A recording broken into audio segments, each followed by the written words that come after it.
Bismillah ar-Rahman ar-Rahim. Assalamu alaikum, dear viewers. Welcome to this session of Quran for Ramadan. So we'll start off our today's passage. These are first 11 verses, in fact, of Surah Mu'minun. You can see them being displayed just before you, and they actually spell out the qualities of believers. I'm just going to read the text in translation for you.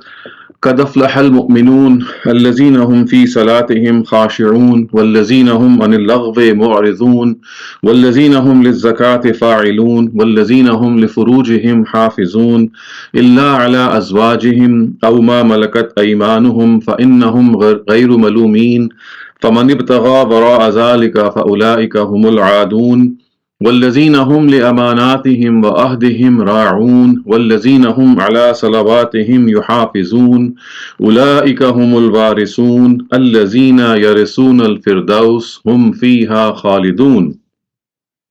Those believers succeeded who show humility in their prayer, who desist from frivolity, and who pay zakat, and who guard their private parts, except for their wives and slave maidens, because in their case there is no blame on them.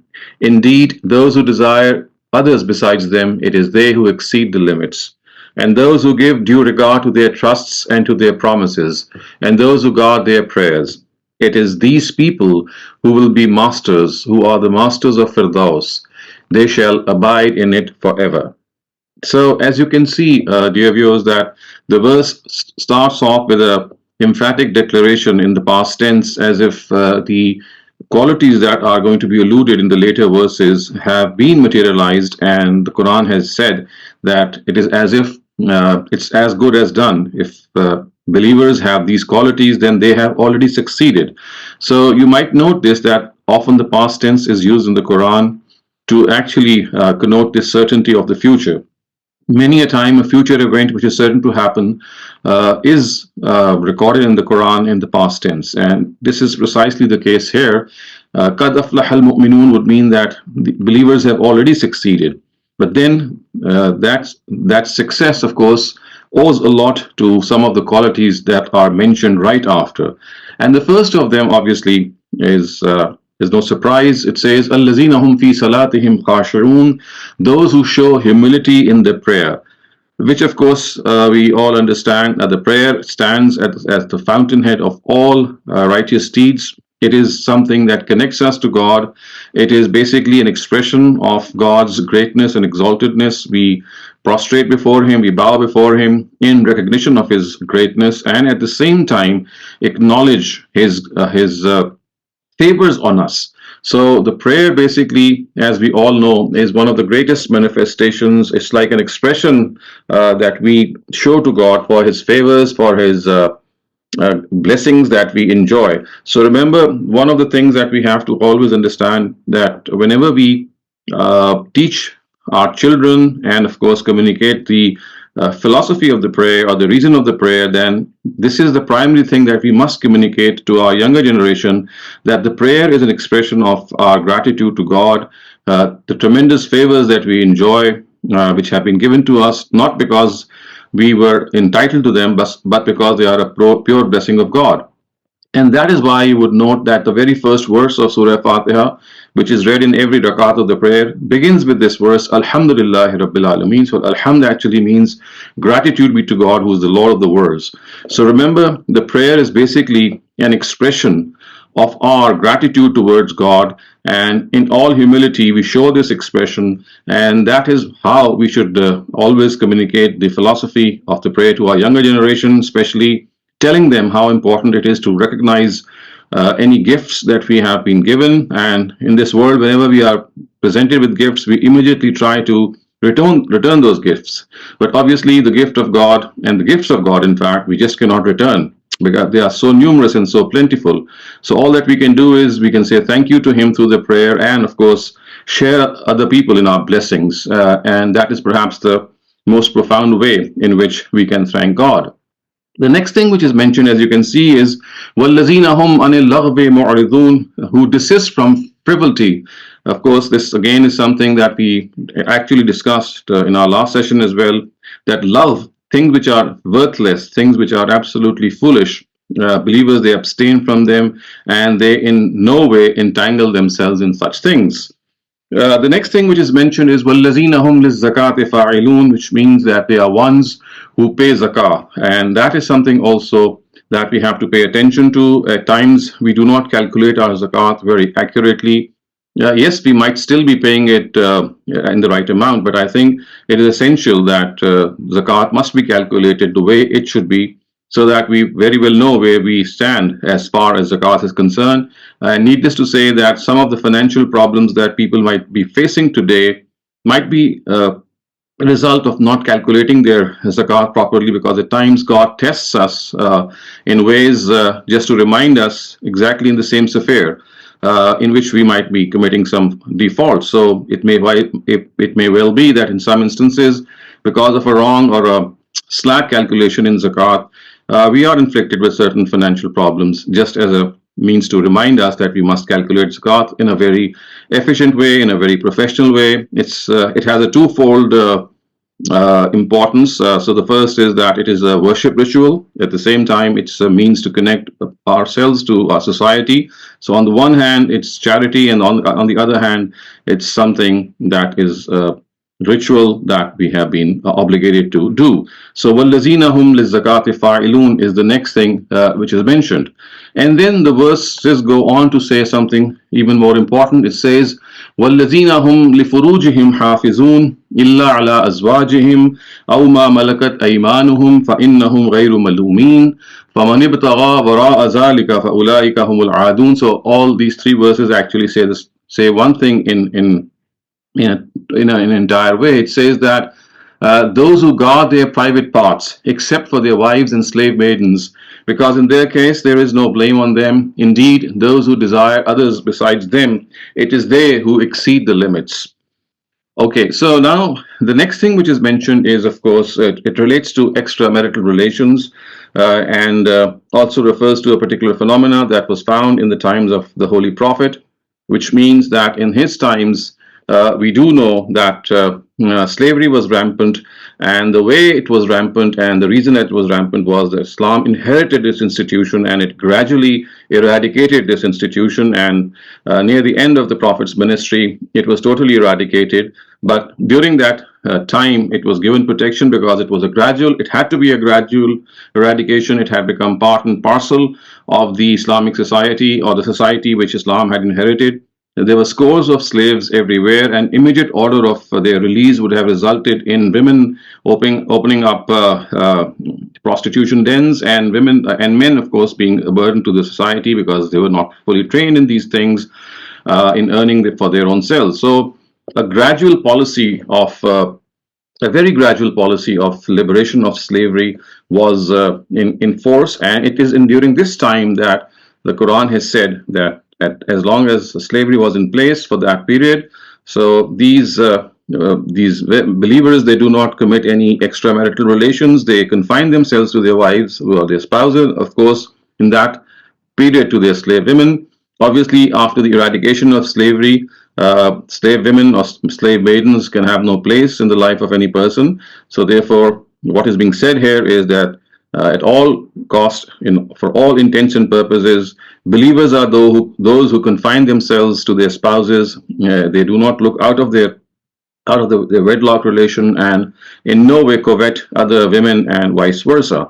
And for the establishment of a firm society, as you would all agree, it is essential that the basic fabric of that society, or the basic building block, must be stable. For a society, the basic building block is a family, and to protect a family from anything that disrupts it is very important. And the institution of the family is dented the most by extramarital relations, by adultery, by fornication, and that is why they have been outlawed. And here it is said that believers are those who do not commit any such thing, and they do not commit any such sin, and they confine themselves to their wives.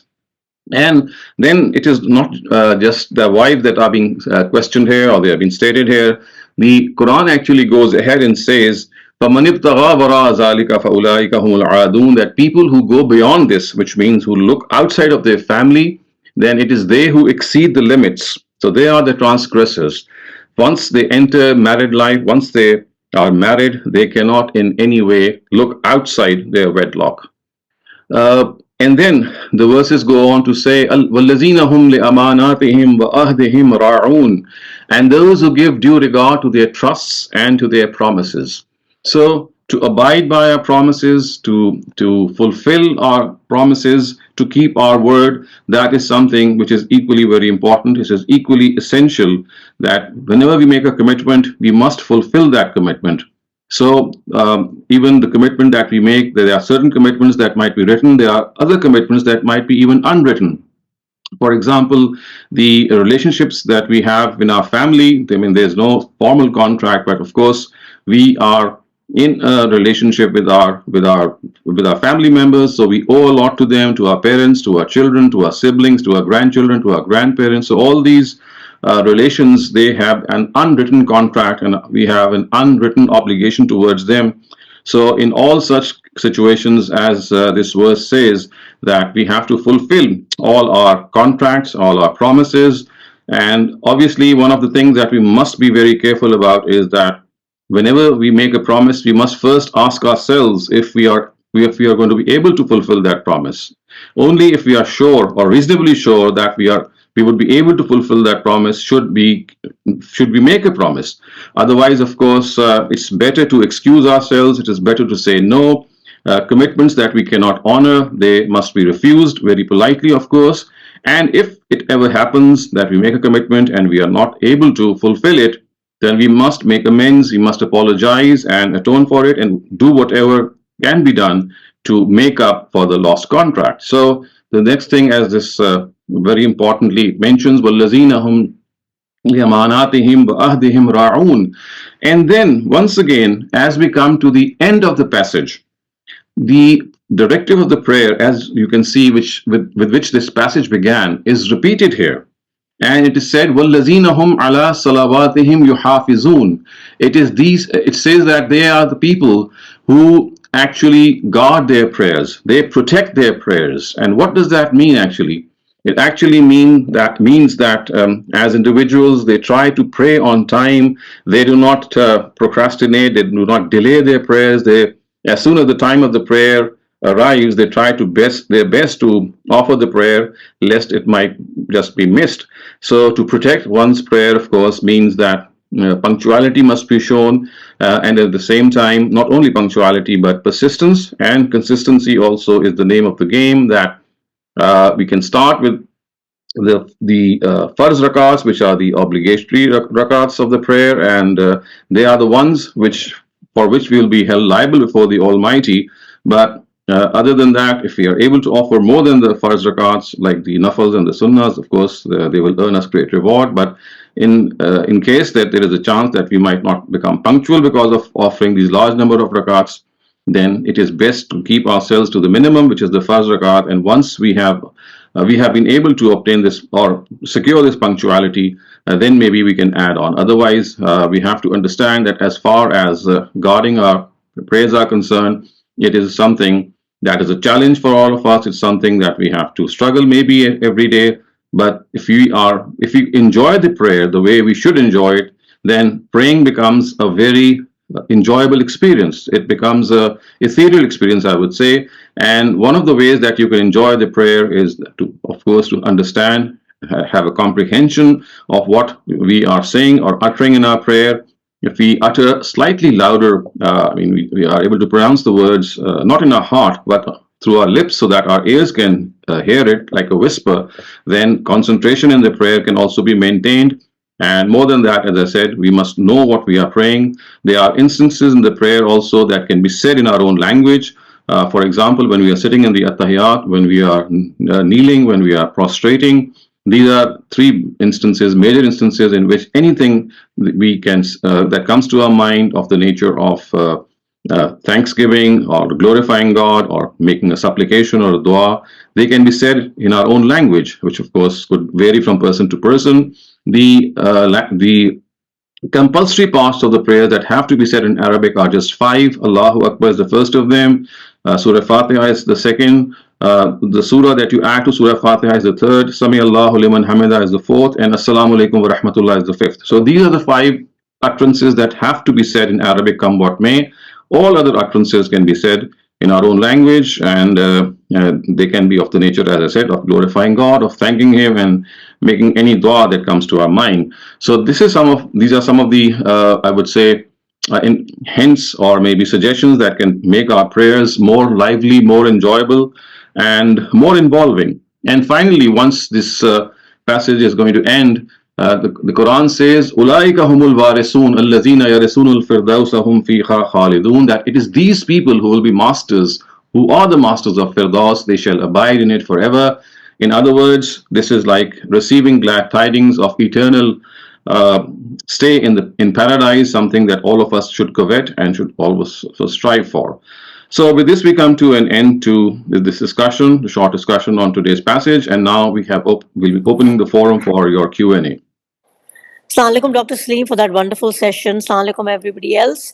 We are now open for question and answers. If you have a question, please raise your hand so I can call upon you.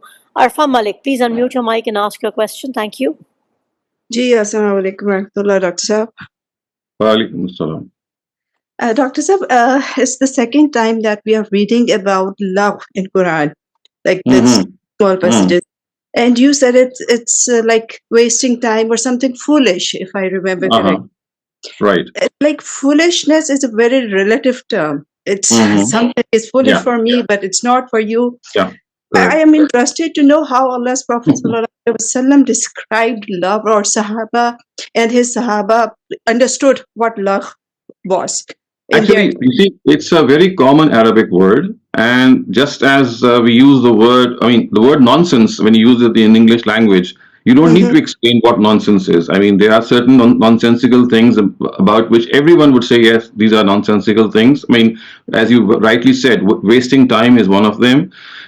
Talking in a way that you are swearing and abusing or cursing, that's another thing. And I mean, you can think of other things as well.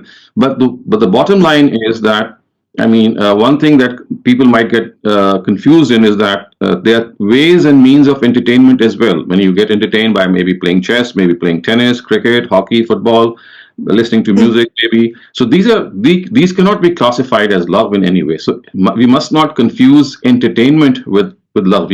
So they are two entirely different things. So purposeless, meaningless, nonsensical things, they are that's what classifies or signifies love. And I mean, it does not need any explanation because it's our conscience that tells us very well when we are doing something nonsensical, I would say. Thank you, Dr. Saleem. Fatma Akram, please unmute your mic and ask your question. अस्सलाम वालेकुम। मेरा question ये है कि कितनी savings पे आपकी ज़कात फ़र्ज़ होती है और उसकी परसेंटेज क्या है? Thank you. देखिए, ज़कात का मौजू एक बड़ा वसी मौजू है। इसका आपको मैं ये अर्ज़ करूँगा कि इस पर मैंने एक तफसील से लेक्चर दिया हुआ है, आप सुन लें। ये इतना सिंपल नहीं है। ज़कात की दो किस्में हैं। सेविंग्स पे होती है साल में एक दफ़ा, और वो 2.5% होती है आपकी सेविंग्स पे, और उसके साथ साथ आपकी अर्निंग्स पे भी होती है, और वो 10% होती है जब भी आपको अर्निंग हो रही हो। जैसे आपकी सैलरी आप अर्न कर रहे हैं, मंथली हो सकती है, वीकली हो सकती है। यानी ये मैं आपको सिर्फ ब्रीफली बता रहा हूँ, अदरवाइज आपको बिस्मा वो लिंक दे देंगी जिसमें आप तफसील से सुन सकती हैं। और इसके बाद एक छोटी सी बात मैं भी ये बता दूं कि जो आप टैक्स दे रहे हैं हुकूमत को, चूंकि ज़कात का भी वही मकसद होता है जो टैक्स का है, तो आपकी जो ज़कात की लायबिलिटी आप कैलकुलेट कीजिए, और टैक्स की लायबिलिटी जो आपने पूरे साल में दी है, which include sales tax, income tax, wealth tax, property tax, अगर वो टैक्सेस आपकी ज़कात से ज़्यादा हैं तो आपकी ज़कात जो है वो अदा हो चुकी है, और उतनी ही अदा हुई जितनी वो ज़्यादा है, और आप आइंदा साल भी उसको यूज़ कर सकते हैं।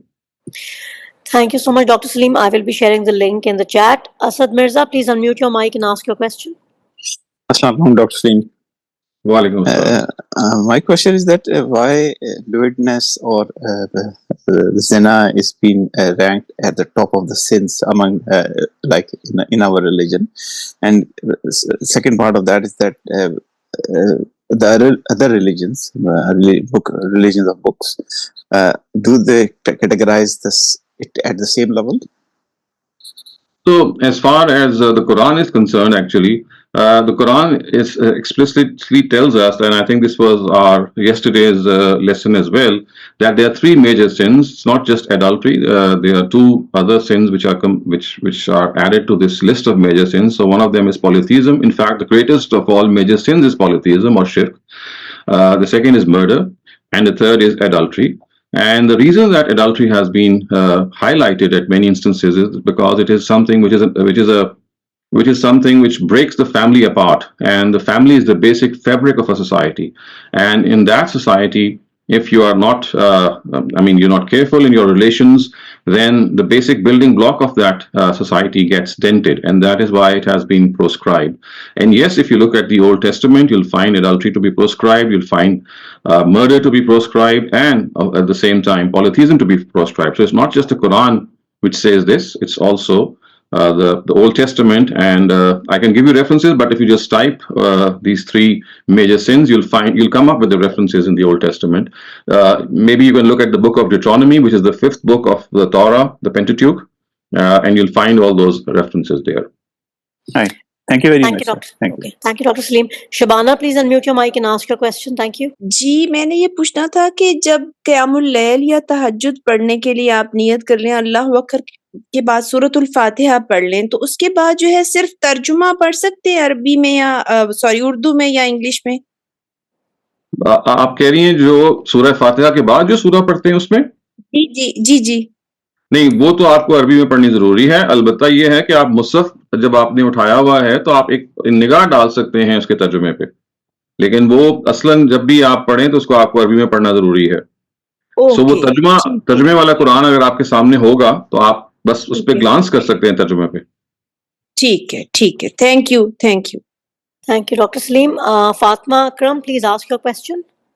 Unmute your sir mic. آپ نے بتایا کہ کچھ مینڈیٹوری 5 چیزیں ہیں جو نماز میں پڑھنی ہیں، تو کیا آپ کا کوئی اس پہ ویڈیو ہے جو ڈیٹیل مجھے مل سکے تاکہ ہاں میں جی، اس کو... وہ 5 چیزیں ہیں جو عربی میں پڑھنی ہیں. اٹس ناٹ کہ وہ تو پڑھنی تو ہر حال میں، وہ جو عربی میں پڑھنی ہے وہ میں یعنی آپ سرچ کر لیں جی، اس پہ موضوع ہے. میں آپ کو دوبارہ دہرا دیتا ہوں کیونکہ یہ بہت امپورٹنٹ ایریا ہے. آپ میں اگر اس کو یاد رکھ لیں گے، ایک اللہ اکبر کہنا ہے، دوسرا سورہ فاتحہ کا عربی میں پڑھنا ضروری ہے، تیسرا جو سورہ فاتحہ کے بعد آپ سورت پڑھتے ہیں وہ عربی میں پڑھنی ضروری ہے، سمیع اللہ لمن حمدہ یہ عربی میں کہنا ضروری ہے، اور آخر میں جب آپ نماز ختم کرتے ہیں السلام علیکم ورحمۃ اللہ. یہ 5 ایریاز ہیں جن کو آپ نے عربی میں کہنا ہے. باقی تمام جتنی بھی مواقع ہیں کچھ بھی کہنے کے وہ آپ اپنی زبان میں کہہ سکتے ہیں. اور اگر میں وہ نہ کہوں اور اس کی جگہ بس دعا کر لوں اپنی اردو میں؟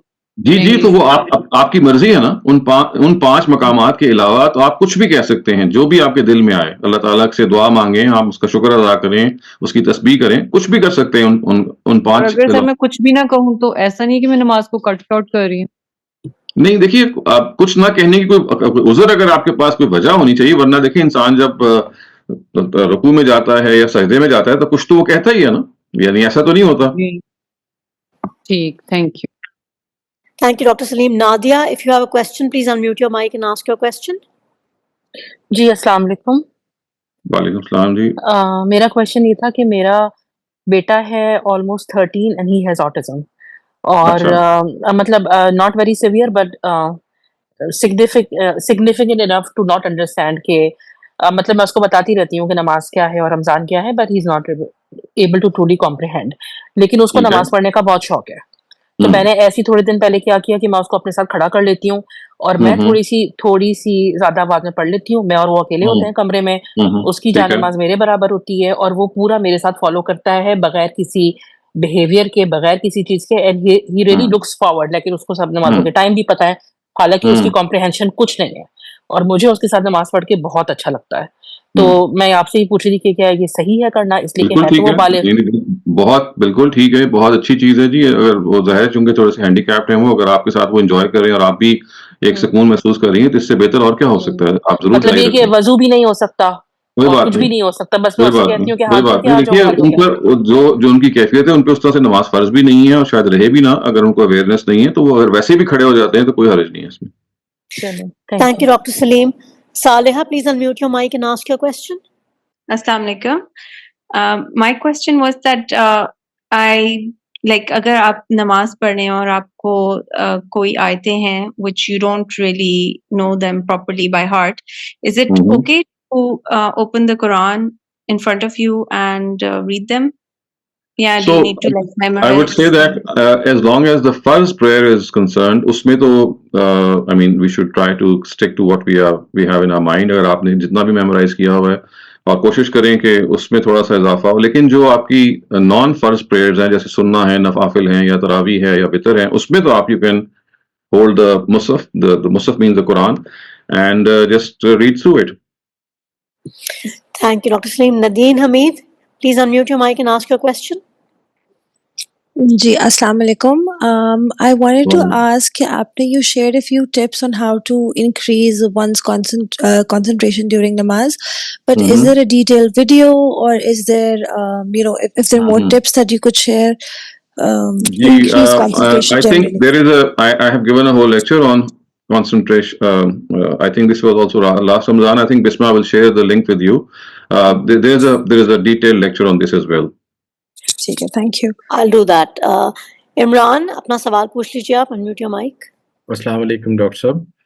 अच्छा, वालेकुम आज की सलाम. आपने आयत में अडल्ट्री के बारे में बात की, और सूरह बनी इसराइल आयत नंबर 32 में अल्लाह ताला फरमाते हैं कि ज़िना के पास भी ना फटको क्योंकि ये खुली हुई बेहयाई और निहायत बुरी राह है. तो मेरा इस आयत की रोशनी में सवाल है कि as you know, in the era of internet and everything, the pornography and everything is quite accessible and people are going through it. तो मैं उसकी रोशनी में, आयत की रोशनी में मुझे बताएं कि ये जो अमल है ये तो फिर इस आयत की रोशनी में उस कैटेगरी में फॉल करेगा ना. Physically they are not adopt going, but इस आयत में अल्लाह कह रहे हैं कि उसके करीब भी ना फटको. तो I probably people are violating the आयत, जो अल्लाह का जो हुक्म इस आयत बनी इसराइल में आया उसको हम वायलेट कर रहे हैं. ऐसी है? हाँ जी, उससे भी पहले एक और चीज वायलेट हो जाती है ना, और वो है निगाहों की पाकीज़गी. यानी आप देखिए वो जो फैमिली कंस्टिट्यूशन डेंट होता है या जिना के करीब जाना, असल में इसका मतलब ये होता है कि कोई ऐसा काम ना करो जो आपको जिना के करीब लेके जाए. तो ऑब्वियसली पोर्नोग्राफी एक ऐसी चीज है जो आपको वहां तक ले जाने का बायस बन सकती है. लेकिन उससे भी एक स्टेप पहले तो ये कहा गया ना कि हमें अपनी निगाहों में पाकीज़गी पैदा करनी चाहिए. कोई ऐसी चीज नहीं देखनी चाहिए रियल लाइफ में या वर्चुअल लाइफ में कि जो आपकी पाकीज़गी को मुतासिर करे. तो ये एक चैलेंज है जो सारी दुनिया को इस वक्त दरपेश है, और इस चैलेंज का हमें मुकाबला करना चाहिए. और इस मुकाबले करने का जो मुझे तरीका समझ में आता है वो ये एक ही है, और वो ये है कि इसके पैरेलल यानी इससे आप जान शायद आसानी से नहीं छुड़ा सकेंगे. असल चीज ये है कि इसके पैरेलल कोई ऐसी चीज आप सोचें कि जो आपको इतनी एब्जॉर्ब कर ले कि आप उस चीज के बारे में आपका ध्यान कम हो जाए. खत्म तो नहीं हो सकता. सेक्सुअल डिजायर्स या जिनसी जो ख्वाहिशात होती हैं वो ऐसी हैं जैसे आपकी जिबल्लत है. जैसे आपको भूख लगती है, जैसे आपको प्यास लगती है, तो जिन्स भी एक इंस्टिंक्ट है, एक जिबल्लत है.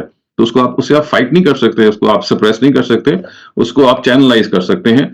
और ये जो एक्सेसिव पोर्नोग्राफी है या एक्सेसिव यूं कह लीजिए अवेलेबिलिटी है इस चीज की, उसका एक ही तोड़ है कि आप अपने लिए जो आपकी शख्सियत के लिहाज से किसी ऐसी चीज को तलाश कीजिए जिसमें आप बहुत एब्जॉर्ब हो जाते हैं. जैसे आपको मैं 2 एग्जांपल दे सकता हूँ. क्रिएटिविटी एक ऐसी चीज है, तख्लीक. आप में से हम में से हर शख्स को अल्लाह ताला ने कुव्वत तख्लीक दी है, क्रिएटिविटी की कोई ना कोई सलाहियत दी है.